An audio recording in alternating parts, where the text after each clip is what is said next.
มีแน่นอนเดือนเมษายนนี้นะครับก็ขอประชาสัมพันธ์ตอนนี้เหลือ2 นาทีครับเหลือ2 นาที2 นาทีกำลังสวยเลยครับ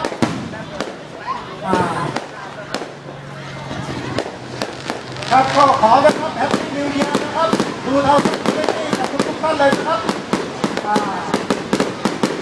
ขอเสียงปรบมือนะครับขอเสียงปรบมือนะครับโอ้โหคงน่าจะถึงสุดท้ายนะครับอีก2 นาทีก็คงจะใกล้เวลาแล้วครับครับก็ถึงเวลาตอนนี้เป็นเวลาทดเวลาบาดเจ็บ1 นาทีนะครับโอ้โห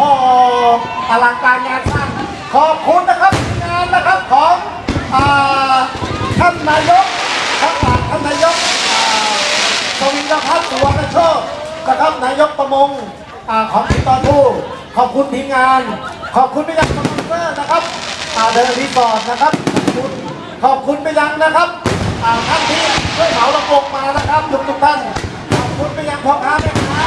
นะครับที่หน้าฟ้าใหม่เดี๋ยวเจอกันอยู่ตรงนี้ยังไม่เลิกนะครับเริ่มกันตี 1ครับ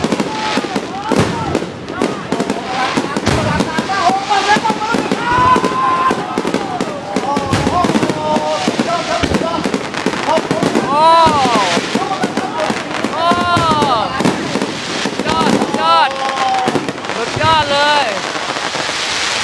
โอ้โหสวยงามครับสวยงาม สุดยอด โอเคสวยงามมากคนจุดพลุยังอยู่ไหม